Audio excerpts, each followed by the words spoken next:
Un tema de salud pública es por qué estos son temas a tocar, porque son temas que afectan la salud pública. Causan, algunos de ellos, anemia y finalmente están ligados a las enfermedades desatendidas y la desnutrición que genera ello. Y por eso es que existen en el mundo campañas para desparasitar.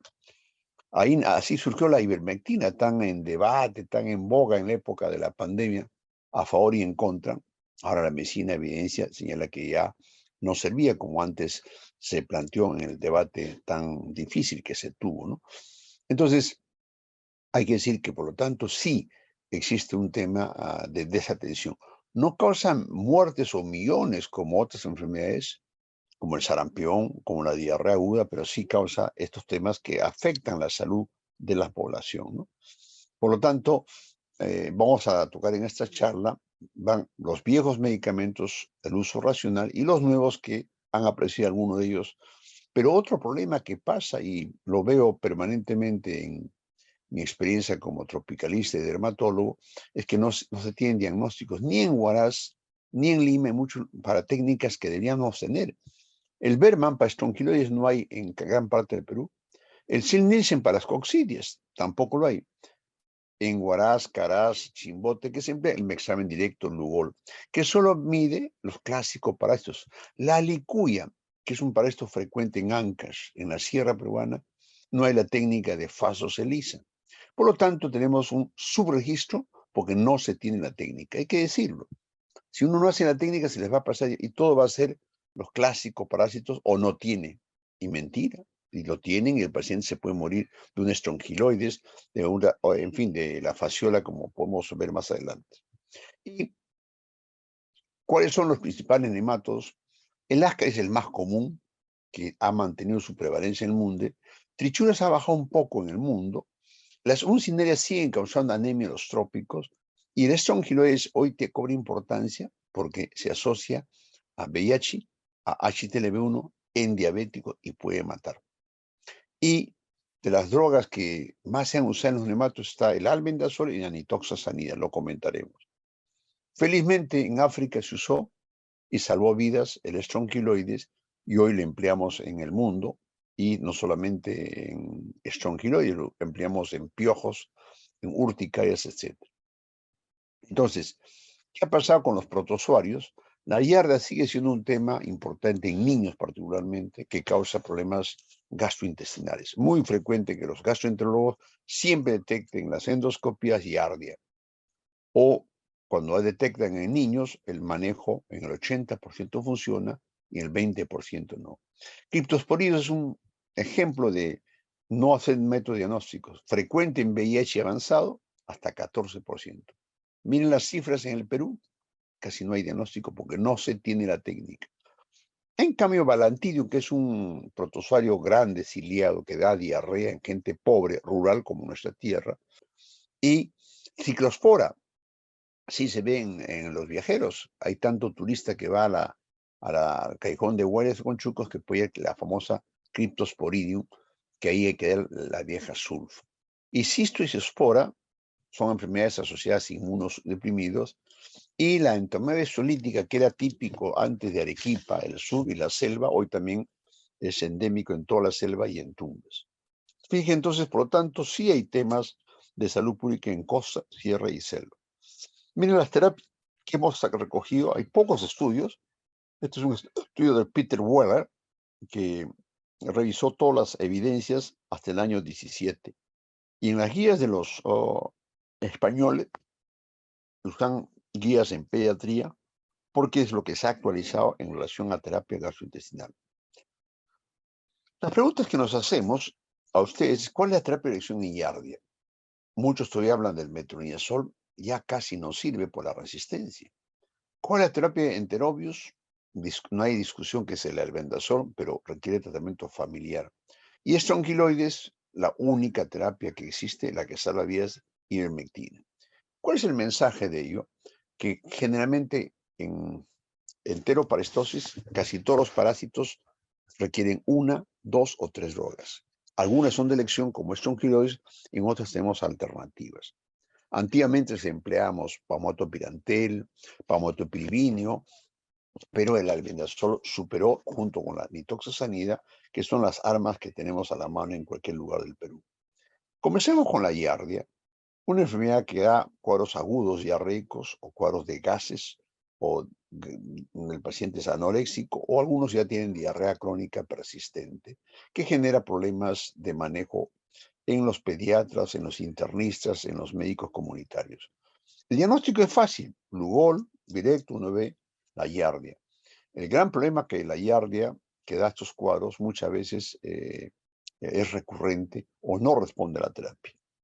La que dice la guía española, que emplea el viejo metronidazol, tal como ustedes ven, 15 miligramos por kilo por día por 7 días. La antigua paromicina no hay en el Perú. La quinacrina, que es lo mejor que empleamos en la década del 80, ya desapareció el mercado y queda la vieja nitoxasanida, que todavía lo tenemos, y queda el tinidazol.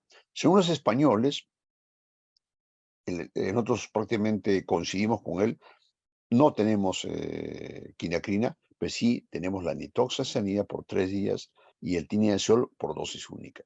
¿Cuál es la ventaja? Tinidazol en adultos, dosis única, y nitoxasanida en adultos y niños, y en jarabe y en tabletas. Pero el gran problema que especialmente produce el metronidazol, el tinidazol, es la dispepsia. Uno toma la pastilla, barriga, dispepsia y gases. Pero obviamente, si uno quisiera desaparecer la giardia, tendría que tratar los quistes, que lamentablemente no tenemos manejo de quistes para giardia. Hemos señalado que hay dos viejas drogas, la nitoxasanida, que en mi opinión es uno de los viejos antiprestarios que sí agarra a varios parásitos. Hemos mencionado algunos de ellos. Y la otra droga es, la nitoxasanida tiene una ventaja que da pocos efectos adversos en niños y adultos. Solo no se da en menores de 2 años, pero se afecta con todas las edades, ¿no? Y es mejor, digamos, tomar siempre con alimentos. En cambio, el albendazol es un potente antipastario, pero muy limitado, solamente a algunos nematodes, no agarra estrongiloides y solo sirve en hidatidosis cuando el paciente ha sido operado del hígado o del pulmón y hay que darle profilaxis. Y felizmente para cisticercosis en formas quísticas no numerosas también sirve asociada a corticoides. Pero como ven, no es el súper antiparasitario, y este es el más usado en el mundo y en el Perú inclusive. Pero mi experiencia de décadas es que sirven ascaris, sirven tichocéfalos, sirven sucintarias y enterobios. Y en caso de enterobios, sirve básicamente para manejo familiar. Ven cómo se ha estudiado el metronidazol, y el metronidazol, siendo una buena droga, todavía lo uso yo en abscesos cerebrales, en PID, en infecciones mixtas ginecológicas, pero fíjense, ya desde hace años hablan de la resistencia al metronidazol. No solamente los efectos adversos. Fíjate, hay que tener cuidado, ya fue publicada en el 2008, el 2010, por lo tanto, si bien es barato, es accesible, tiene estos temas a contemplar. Por eso muchos no van a responder. Y tanto el metronidazol como el secnidazol, que es más moderno, son drogas que, digamos, tienen muchos efectos adversos que hace que el paciente no lo tolere. El sabor desagradable, los gases, se hincha la barriga, etcétera, etcétera. Bueno, hay también efectos, digamos, neurológicos que son poco frecuentes. Son drogas buenas, repito, pero hay que tener en cuenta la historia de los efectos adversos para adherencia.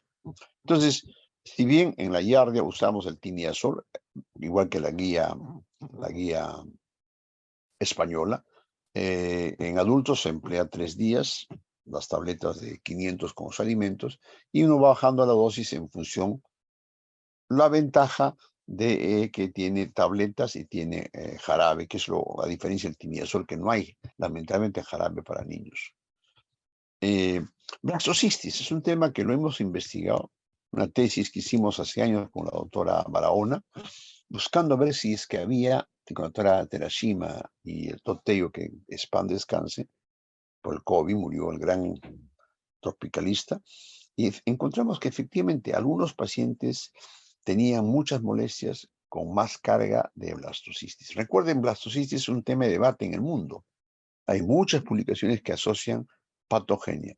Pero en gente que se le encuentra asintomático, blastocistitis, no se trata, salvo que tenga VIH. Pero hay la evidencia científica que sí hay que tratar cuando es sintomático y tiene alta carga parasitaria. ¿Qué dicen los españoles? Ahí ellos emplean el metronidazol, ya hemos comentado, por 7 días, y alternativas emplean el tinidazol o la nitoxazanida también por una semana. Es decir, blastocistitis no se trata con un día, ni 2, ni 3, sino una semana. También se emplea sulfas, otro esquema terapéutico, también el secnidazol. No hay una droga en el mundo, porque es un tema de debate que estoy señalando, ¿no? Volvemos a la pregunta inicial, Cryptosporidium, una coccidia. Miren, alta prevalencia en VIH avanzado, 14%.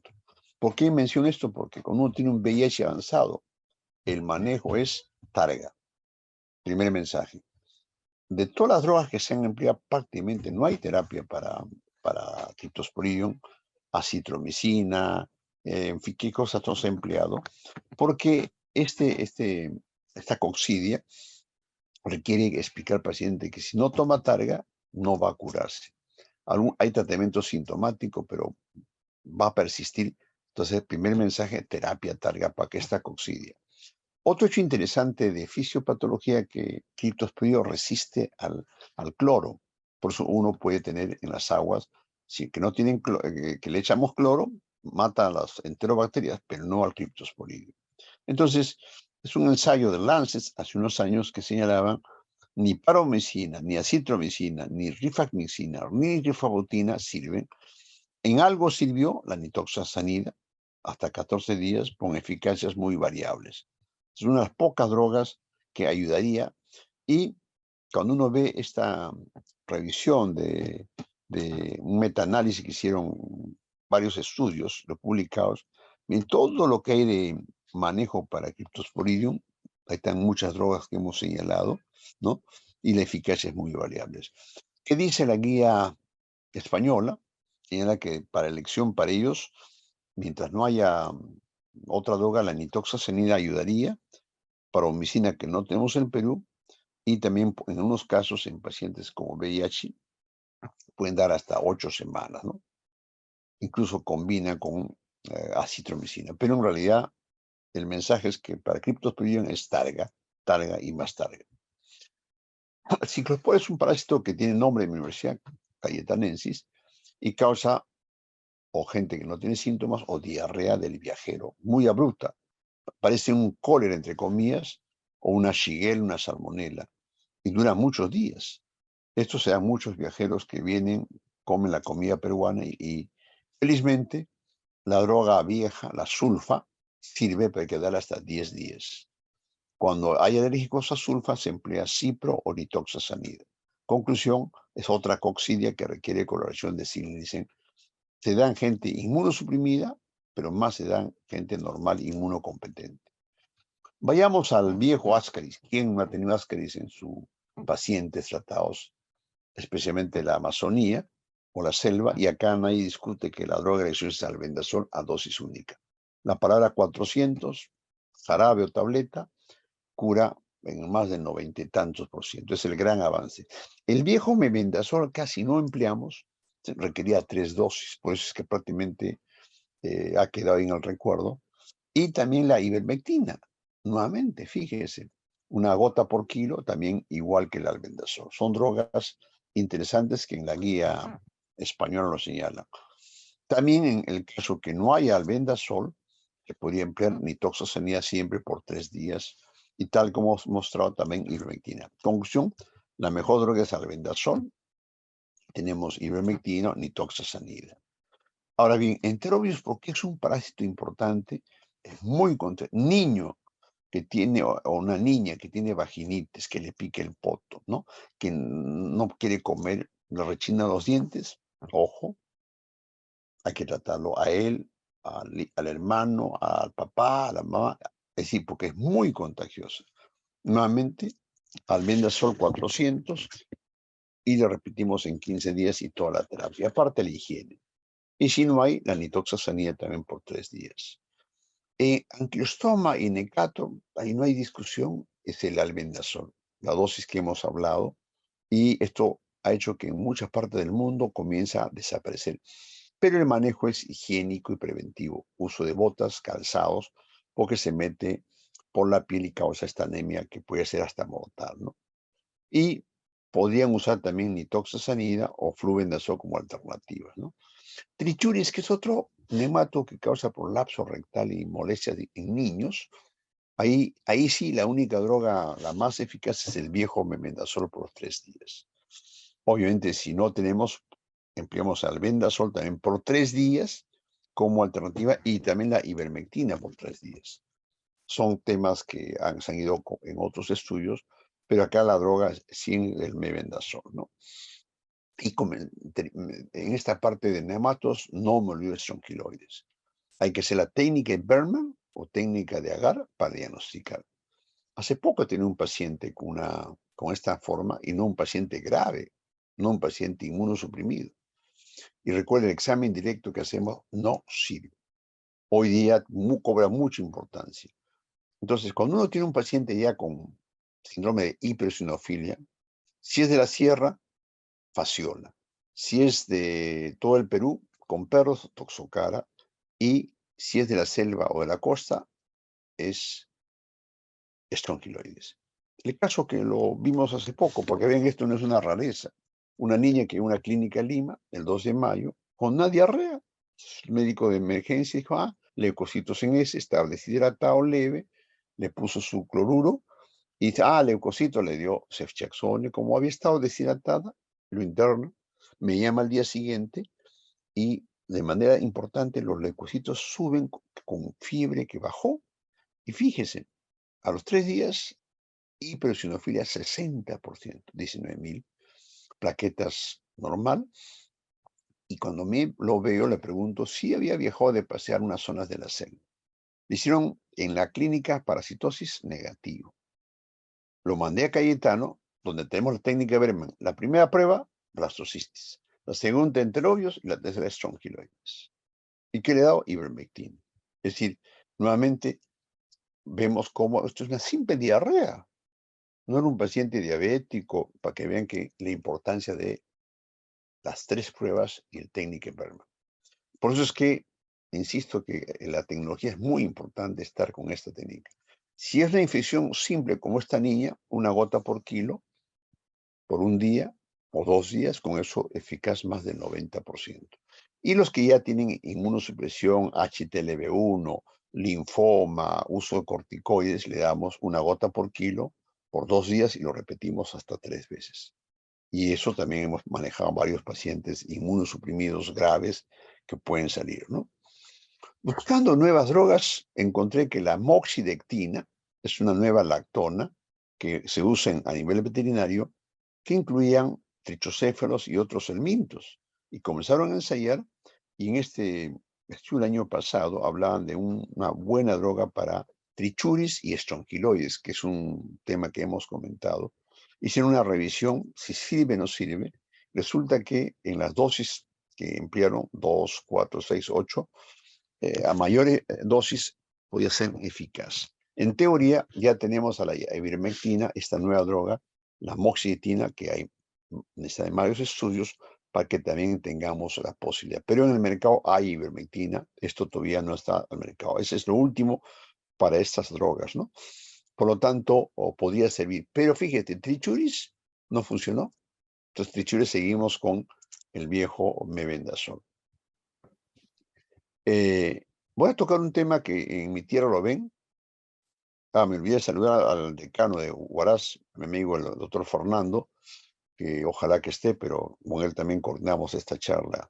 En fin, miren, un paciente de acá de La Libertad, agricultor como muchos de nosotros que tienen el Perú profundo, tenía bajo peso y dolor de barriga y fiebre, entre comillas. Lo vieron en la sierra, llegó a La Libertad, no mejoraba, no mejoraba, lo internan en mi hospital por este dolor de barriga.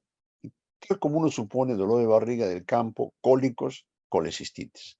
Pero estaba amarillo, ¿no? Pero estaba con hiporexia. Y fíjese, le hace la historia al paciente y ¿qué tiene? Anemia y tiene 7.150 leucocitos con 39%. Y era un paciente del campo, como muchos de nuestros campesinos. y se hizo una ecografía y se encontró barro biliar. Por lo tanto, es una coledocolitiasis. Además, había un poco de líquido libre. Es lo común a pensar. Pero fíjese, tenía hiperesinofilia. Entonces acá ya los colegas de mi servicio dijeron, no, hay que hacerle examen de heces, y se hizo una técnica que se llama sedimentación y se encontró la fasciola, la famosa alicuya que dicen en mi tierra, que existe en los berros, en las alfalfas. Y la fasciola es un parásito muy frecuente en el campo, desde Cajamarca, toda la sierra, incluyendo Callejón de Huaylas, Conchucos, etc. Y está ligado a los animales como los carneros, los caracoles y el hombre que entre en contacto. Está ligado al consumo de vegetales, como hoy sucede. He tenido varios pacientes del norte, de Cajamarca, que comían verduras, o de Huancayo, que comían verduras. Estudios que se han hecho de prevalencia, miren, en Jauja, Cajamarca, Valle Mantaro, Lima, Puno, hay fasciola. Lo que pasa no se piensa. Y en estos estudios que se han hecho por colegas de mi servicio, encontré en comer ensaladas o jugo alfalfas en un grupo de riesgo, especialmente comer ensaladas. Tengan cuidado porque ahí están las verduras contaminadas. En un estudio que hicimos, hay un micro que está abierto para que cierren, por favor, con el doctor Blancas, encontramos que la mayor parte son fase crónica como este paciente, que tienen dolor de barriga, palidez, fiebre muchas veces. Ahí está, miren, muy parecido al paciente, pero que estos pacientes, ¿cómo sospechamos? Con la eosinofilia. Niños y adultos tenían distintos grados de eosinofilia. Conclusión, cuando tengan un paciente, niño, adulto de la sierra, que tenga dolor abdominal y que tenga eosinofilia, sospechen fasciola. Hoy tenemos la técnica de fasoceliza en Cayetano o la técnica de sedimentación rápida que se hace en el laboratorio de tropicales, ¿no? Estos huevos son grandes y esto fue publicado por mi maestro Lumbreras, pero esto también no se hace de rutina en los hospitales o clínicas del Perú. Entonces, hoy día el mejor método en la fase aguda de fiebre, dolor de barriga, es el FAS2 ELISA, una técnica de sangre de anticuerpos que es muy útil para el diagnóstico hoy en la fase aguda, como demuestran estos estudios que se hizo en Cajamarca con esta técnica, ¿no? La ecografía no sirve. Miren el estudio de Blancas, estos pacientes bien estudiados tenían cuerpo extraño, colecistitis, litiasis vesicular, hígado graso, abscesos, etc. Porque son, digamos, lesiones diversas que producen la fasciola. Miren, un caso agudo, parecían microabscesos y fue fasciola aguda. Tratada con la medicina, el paciente calcificó su parásito, ¿no? Entonces, este es el cambio que sucedió en la década del 90, el triclavendazol, que se usó los veterinarios 10 miligramos por kilo y con eso se logró curas. Pero el mal uso ha hecho que hay también resistencia a esta fasciola, ¿no? El paciente le recibió triclavendazol y miren, se complicó. Hizo una colangitis y tuvieron que hacer la CEPRE para sacar la fasciola que estaba obstruyendo y estaba dando colangitis. Se comportó como un cuerpo extraño. Ahí está. Entonces, la conclusión de esta enfermedad es una enfermedad que está reemergiendo y está asociado básicamente a problemas de consumo de verduras y se confunde con patología muy común de tipo gastrointestinal y que puede complicar hasta dar colangitis y pancreatitis, ¿no? Lamentablemente no tenemos una prueba a la mano en todo el Perú, fasdozeliza la aguda y sedimentación rápida para la crónica, y el triclavendazol hay que dar 1, 2 o 3 dosis, que es la única droga que sirve. Antes bitionol, antipraziquantel, eso no lo tenemos. Este es el Callejón de Huaylas. Yo he tenido varios pacientes de Conchucos y de acá con fasciola, cuadros leves, cuadros moderados. Por eso es importante cuando yo en los tours que recomiendo, hagan el tour esto, pero no coman verduras, porque las verduras tienen la licuya, que es el nombre popular que en mi tierra denominaban a la fasciola, ¿no? Triclavendazol, 10 miligramos por kilo, 1 a 2 días. Hay un estudio del Medical Letter que hablaban que también podía servir la nitoxazanida, y praziquantel ya no se emplea, y bitionol fue una droga antigua que ensayamos que también ya no existe, ¿no? La tenia. La tenia es un parece muy importante para el Perú y el mundo, porque la tenia solen se asocia a la cisticercosis, muy frecuente en Ancash, en Tumbes, en Piura, en la sierra, por el mala higiene cuando se consume el chancho contaminado con las heces del Taenia solium. Y a través de ahí uno puede adquirir la enfermedad. El chicharrón, que comemos muchas veces, contaminado con la llamada triquina, que no es triquina, da la forma adulta.